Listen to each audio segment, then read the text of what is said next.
El emperador de Francia Napoleón III había iniciado la evacuación de las tropas expedicionarias en el territorio mexicano. Ya no era fiable seguir sosteniendo la campaña en México sin la consideración del emperador Maximiliano de Habsburgo. Las victorias mostradas en el ejército francés y el imperio mexicano en los años anteriores dejó a la vulnerabilidad al ejército republicano. La defensa del ejército de la República dejó a paso abierto en las principales ciudades del norte, como Saltillo, Monterrey y Matamoros. En el norte de México era un escenario delicado, el vasto territorio del norte del país era una situación compleja en cuanto a la logística, las poblaciones eran bastante alejadas entre sí. Lo que serviría dentro de las fuerzas republicanas era en hacer las operaciones de guerra de guerrillas, vigilaban los caminos en búsqueda del enemigo, obstaculizaban las redes de comunicación, el saqueo de poblaciones para poder financiar la guerra y seguir luchando en contra de los franceses. El líder de la resistencia en el norte de México era Mariano Escobedo, y su contingente que operaban en las zonas entre los estados de Coahuila, Nuevo León y Tamaulipas.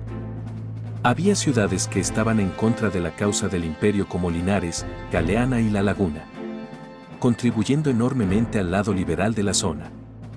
El general Mariano Escobedo había ganado poco a poco un cierto prestigio dentro del ejército liberal.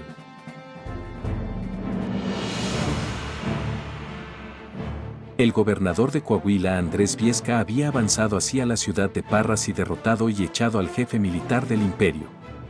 Con expresadas órdenes del propio general Escobedo, que había establecido su cuartel general en la ciudad de Linares. Dio la orden de enviar a los coroneles Jerónimo Treviño y Francisco Naranjo para resguardar la plaza, pero aún así se tuvieron que retirarse. El comandante Paul de Bryan, jefe político de Saltillo y líder del 2º Batallón de la Legión Extranjera. Al enterarse sobre la noticia de la caída de Parras, marchó hacia el punto tomado. Llegó, pero el enemigo había escapado. Viesca había retrocedido, pero en su lugar se había encontrado con el coronel Máximo Campos, jefe político y militar de Parras. Recién derrotado, le advirtió que la amenaza republicana era superior de 2.000 hombres liberales y que no era seguro salir para combatirlos. Pero Bryan se mostró la ofensiva de poder de atacar, ignorando las advertencias de sus oficiales, ordenó la marcha hacia la hacienda de Santa Isabel, que era a una distancia de 2 leguas de Parras. El comandante Bryan contaba con 4 compañías del 2º Batallón de la Legión Extranjera, que eran unos 180 legionarios y más los 150 mexicanos imperiales de Guardia Nacional, que serviría como caballería que lideraba por el coronel Campos. En su mayoría eran mal armados y recién reclutados. Salieron a medianoche del 28 de febrero, al llegar a la aldea de San Lorenzo se encontraron con una avanzada republicana. La legión los combatió con intrepidez, y el enemigo huyó hasta la hacienda de Santa Isabel. Aquella gravilla liberal se refugió en la hacienda y el único cerro de la zona. Mientras los liberales estaban listos para defender su posición entre la barranca y la hacienda. El comandante Bryan ordenó que se dividiera sus fuerzas en grupos de 3. La caballería de Campos debía cruzar un pequeño arroyo y aparecer al otro lado de la hacienda para interceptar a los fugitivos. A la par, un grupo de 50 legionarios atacarían la hacienda y el resto el cerro. Cuando comenzó el combate, los imperialistas tenían dificultades para atacar por la distancia que era tan lejana entre ellos y el cerro. Además, por la superioridad de las armas de los republicanos, que eran en su mayoría rifles americanos de 8 tiros. Esto daba el efecto de la confusión dentro de las filas de los legionarios. Mientras Campos había cruzado el río, se encontró la caballería republicana del coronel Jerónimo Treviño con 800 jinetes listos para embestirlos. Del aquel ataque prefirió escapar, dejando a la deriva a los demás de la legión. El comandante Bryan ordenó otro ataque para esconder la inferioridad numérica.